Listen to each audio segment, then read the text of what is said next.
Congress has released its election manifesto, sparking another political firestorm with its promise to ban organizations like the Bajrang Dal if voted to power. The party has also highlighted the earlier pitch from former Chief Minister Siddaramaiah promising to increase the reservation ceiling from 50% to 75%. Both Prime Minister Narendra Modi and Home Minister Amit Shah led the saffron charge against the Congress, accusing the party of brazen appeasement politics. Prime Minister Modi played the BJP's signature Hindutva card, claiming the Congress had a problem with Lord Ram and have now insulted Lord Hanuman. The Bajrang Dal also held protests against the Congress, accusing it of defaming a nationalist organization and supporting terrorists. The Congress has hit back at the BJP, demanding Prime Minister Narendra Modi to apologize for equating the Bajrang Dal with Lord Hanuman. After the abuse war between the two sides, this campaign trail has been hit by another flashpoint. A political fight over Hindutva, where the BJP has a track record of thriving. Personal attacks against the Prime Minister have hurt the Congress in past elections. Now, will this pitch to ban the Bajrang Dal boost or backfire in Karnataka?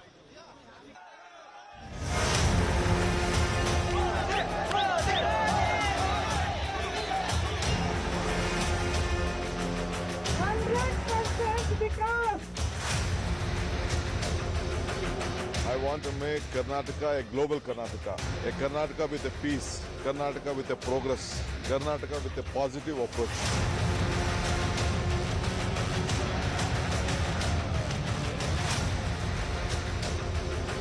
Bajrang Dal के लिए जो उन्होंने कहा है, एक बार Congress party Hindu विरोधी party है, ये कांग्रेस ने साबित कर दिया है, इसके पहले भी साबित किया है।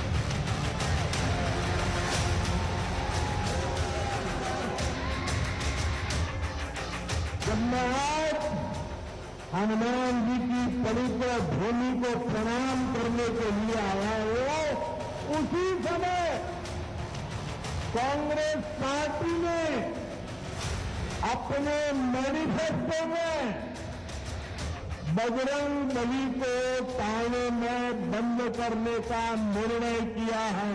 पहले भगवान श्री राम को ताले में बंद किया, अब उनको बजरंग बली के नाम से भी परहेज। मुझे लगता है कर्नाटक की जनता इसका जरूर चुनाव में उनको जवाब देगी।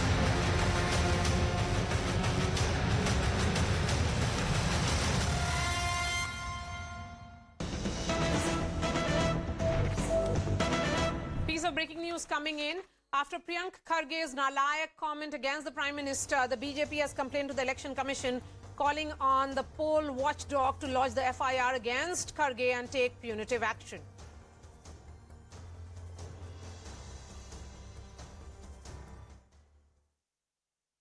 चीफ इलेक्शन कमीशन के दफ्तर में हमारी गंभीर आपत्ति जत करने के लिए तीनों कमिश्नर से मिला, जो लगातार एक के बाद एक कांग्रेस पार्टी के नेता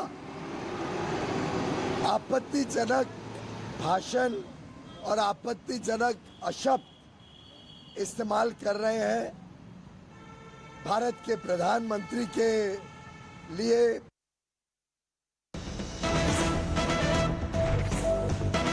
Another breaking news coming in. The Election Commission has now issued an advisory to all political parties saying the level of discourse during campaigning has been plummeting. The EC says all parties must maintain an expected level of dignity during the campaign. Pallavi Ghosh is joining me on the phone line. Pallavi, this is a much needed advisory.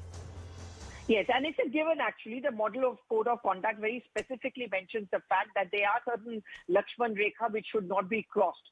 You cannot make personal attacks. You cannot make comments which can be provocative, divisive in nature, which can stoke passions, and so on and so forth. Yet, in election after election, we do see our politicians, star campaigners breaching that Lakshman Rekha. So it's a reminder which is going in from the EC as we move towards the last leg of campaigning for the battle for Karnataka. That's stay within your limits. do not cross the model code of conduct.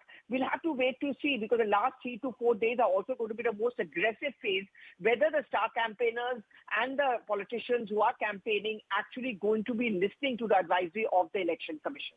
And Pallavi, the question is also, is this coming too late? Thank you so much. Surendra Jain, Joint Secretary of the VHP is joining me live. Surendra जी, जिस तरह का बयान दिया है और जो फैसला किया है कांग्रेस पार्टी ने, उन्होंने मैनिफेस्टो में ये डिसाइड किया है कि बैन लगेगा बजरंग दल पर, क्या आप इसको लीगली उठाएंगे? किस तरह से आप लोग रेस करेंगे? How do you plan to take it up? लाल के हसीन सपने, अब ये कहावत बदलकर आज के स्वरूप में बन गई है पीएफआई के हसीन सपने। क्या एक स्टेट गवर्नमेंट बैन लगा सकती है? यदि कांग्रेस जीत भी गई, जिसकी कोई संभावनाएं नहीं है, और अपने हारना सुनिश्चित स्वयं कर रही है, क्या एक राज्य सरकार प्रतिबंध लगा सकती है? और इनके वकीलों ने इनको बताया होगा नहीं लगा सकते, फिर क्यों ये मुद्दा बना रहे हैं? इसका मतलब मुस्लिम अपीसमेंट, वोट बैंक की राजनीति केवल इसके लिए कर रहे हैं। और साफ लगता है कि ये एजेंडा पीएफआई के द्वारा फिक्स किया गया, क्योंकि कांग्रेस और पीएफआई ये दोनों लंबे समय तक मिलकर काम करते रहे। लेकिन सुरेंद्र जी, इसके लिए आप जो बोल रहे हैं कि कांग्रेस और पीएफआई का लिंक है, लेकिन पीएफआई को बैन करने का डिमांड जो भाजपा की तरफ से आ रहा था, भाजपा के काफी सारे नेता कर रहे हैं, तो भाजपा की सरकार थी कर्नाटका में, उनकी आपकी सरकार है दिल्ली में, तो क्यों नहीं बैन किया गया पीएफआई पर? मुझे लगता है पीएफआई तो इस समय बैन है और इन्होंने ही किया है, लेकिन इसका जो पहला अवतार था सिमी पर जब बैन लगाया था, तब सोनिया गांधी जी ने संसद में शोर मचाया था, कांग्रेस के वकील अदालत में गए थे और कांग्रेस के कार्यकर्ता सड़कों पर प्रदर्शन कर रहे थे, हिंसक प्रदर्शन कर रहे थे। नंबर 1। नंबर 2, अभी पीएफआई पूरे देश में एक्टिव हुई सरतंत्र से जुदा गैंग के रूप में। जयपुर समेत किसी भी कांग्रेस के द्वारा शासित राज्य में कोई कार्यवाही इन पर नहीं हुई, यहां तक कि इनके कंडेमनेशन भी नहीं किया इन्होंने। इसका मतलब बड़ा साफ था, अगर ये लोग कार्यवाही करते तो आज अजमेर में कन्हैया नहीं मारा जाता, वो जीवित होता हमारे बीच के अंदर। जिस कर्नाटक की बात हम कर रहे हैं, इस कर्नाटक के अंदर पिछले 30 सालों में 40 से अधिक हिंदुओं की लिंचिंग हो चुकी है। मैं उसकी लिस्ट दे सकता हूं, 40 से अधिक। और कोई भी हत्या करके भाग जाता था केरल के अंदर, कहां सोते थे ये लोग? तो साफ दिखाई देता है वो पीएफआई करता था और वो पीएफआई इनके सहारे पर चलता था।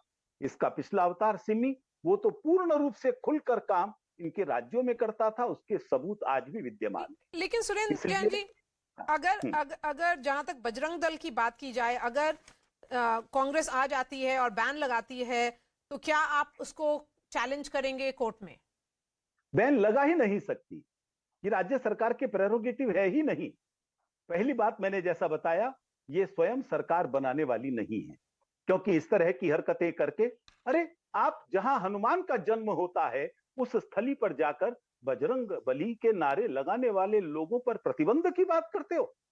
मैं आपको ध्यान दिला दूं, हनुमान जयंती पर सबसे बड़े कार्यक्रम पूरे देश में कर्नाटक के अंदर होते हैं, और आप पहले राम से लड़े, अब हनुमान से लड़ रहे हो।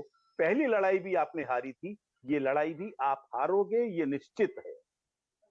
एक आरोप हमारे ऊपर लग रहा है कि बजरंग दल के लोग नफरत फैलाते। अरे नफरत कौन फैलाता है भाई? आज तक बजरंग दल के एक भी कार्यकर्ता पर नफरत फैलाने का केस सिद्ध हुआ है क्या? आज तक कोई असंवैधानिक काम हमने किया है क्या? हाँ, प्रचार जरूर किया गया है, क्योंकि हम थोड़ी प्रखरता के साथ काम करते हैं। अभी कुछ दिन पूर्व जब सरतंत्र से जुदा गैंग पूरे देश में एक्टिव हुआ था, आतंक का माहौल बना था, तो बजरंग दल के लोगों ने हिंदू हेल्पलाइन नंबर जारी किए थे, और जो हमारे पास शिकायतें आई थी, हमने सरकार पर दबाव डालकर उन पर कार्यवाही कराई थी। आतंक खत्म हो गया।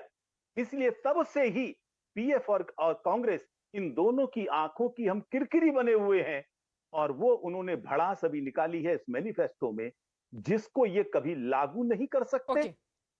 Okay. Thank you so much, Surendra Jain ji, for your thought.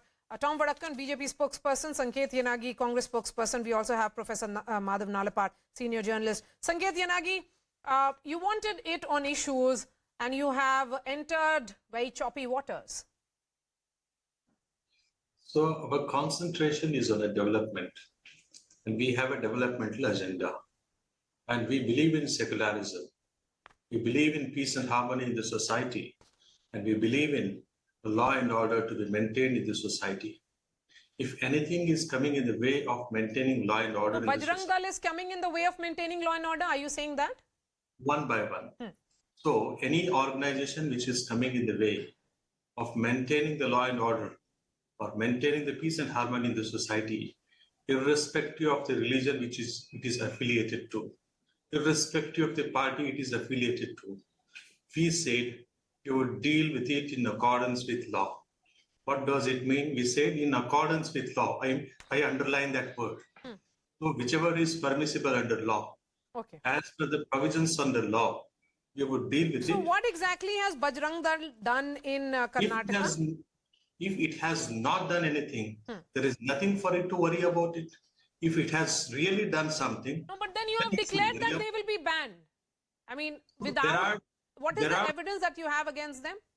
So prima facie, there are certain evidences wherein it has acted detrimental to the interest of the people, detrimental to the peace and harmony in the society, detrimental to the law and order. If at all that prima facie evidence is not sufficient enough, it would be investigated if we come to power. If there is a material, then we would deal with it, not just Bajrang Dal, be it any organization affiliated to any religion. What matters for us? No, but you have named Bajrang Dal. Law and order. But you have specifically talked about Bajrang Dal in your manifesto. If you're not, then we would have asked another question. Tom Vadakan, come in on this. You know, you were supposed to be holding Congress accountable on its on issues. Is this, you know, the most important issue that is related to the people of Karnataka? Maria, could you repeat your question? The audio was... Is the ban on Bajrang Dal something that is so... Why is it becoming a primary issue in Karnataka? Maria, it's like this.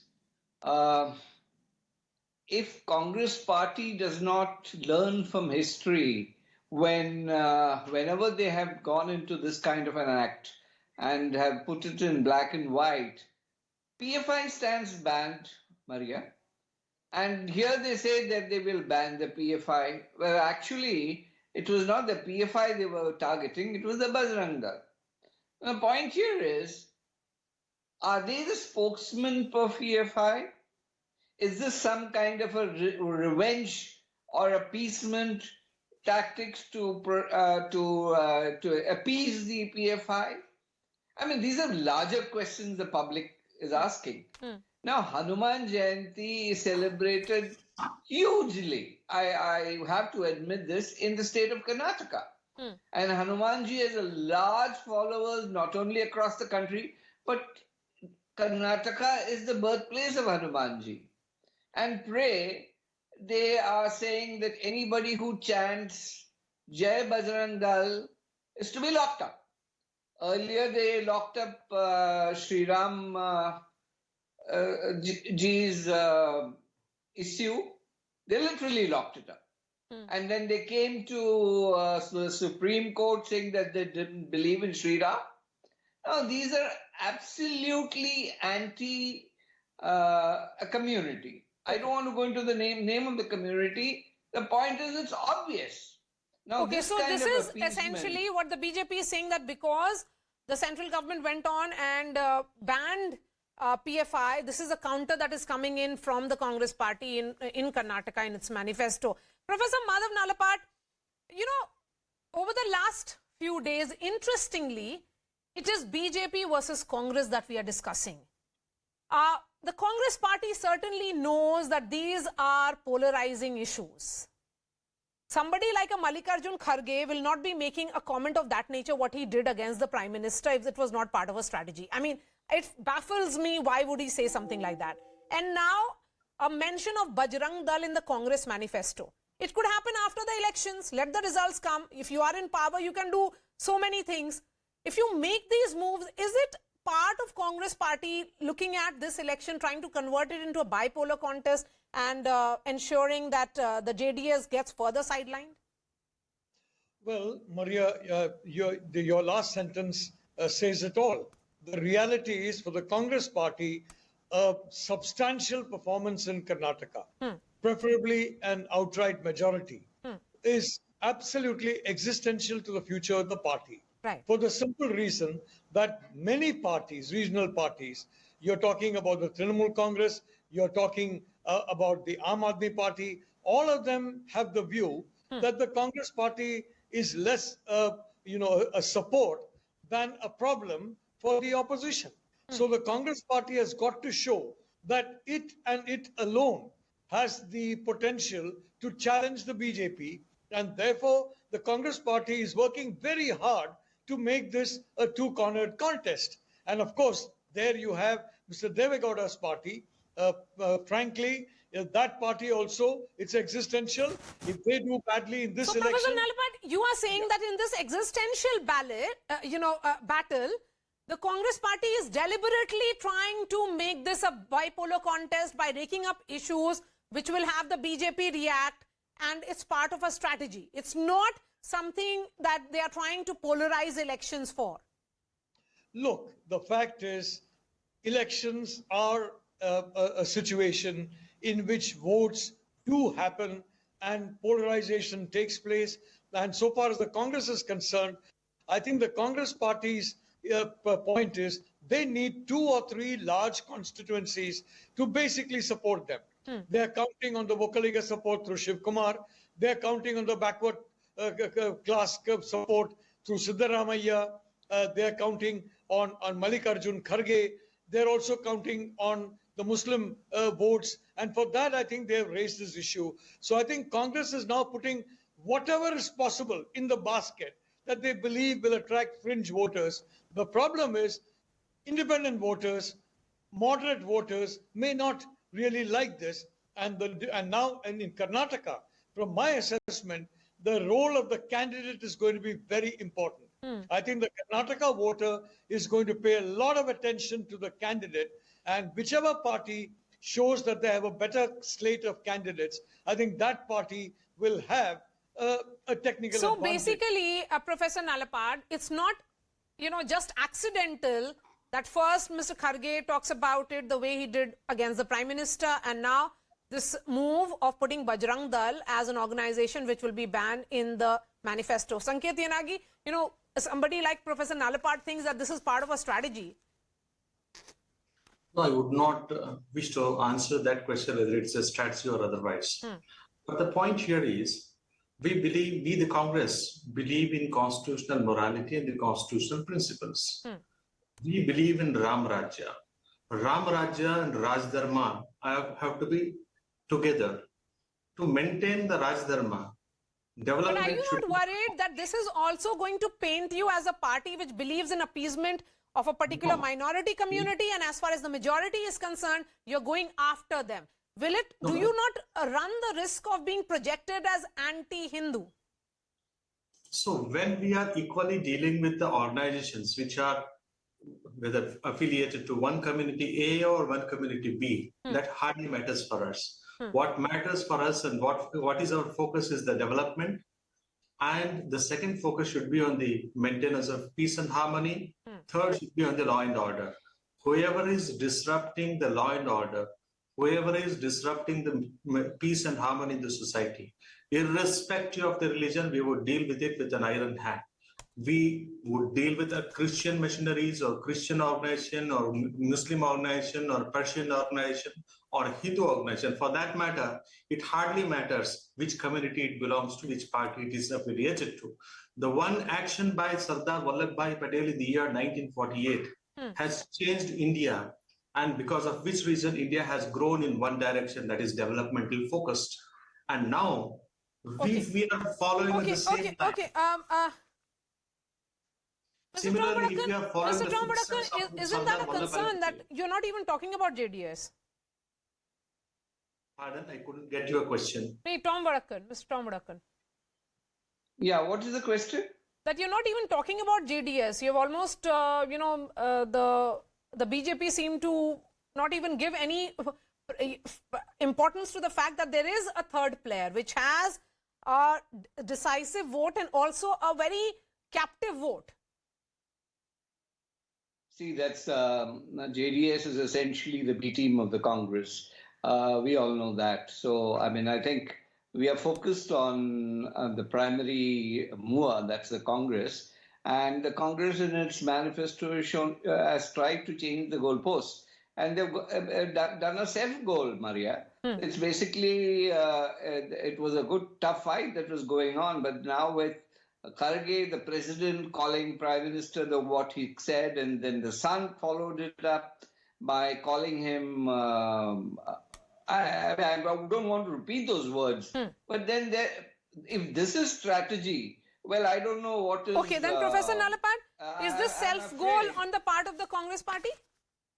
Yes, this is a self-goal, and this is detrimental for the elections, and you'd see that what they call strategy is not strategy enough, because I think... Professor Nalapat, final words quickly, sir. Yes, go ahead. Yeah, Maria, the Congress is looking at 2024. It's looking at leading the opposition coalition against the BJP, and they are looking to have the voters consider them the strongest point of the spear against the BJP. But I do believe they're making a mistake in going after Prime Minister Modi for the simple reason that he is a very popular leader. And we can see those visuals of Prime Minister holding a roadshow in Karnataka also, yes. That's always been a negative, and the Congress is repeating that mistake over and over and over. Let's see.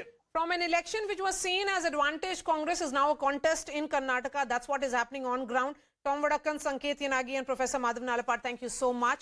A story we'll continue to track very, very closely. Battle for Karnataka is only heating up. That's all from me. Thanks so much.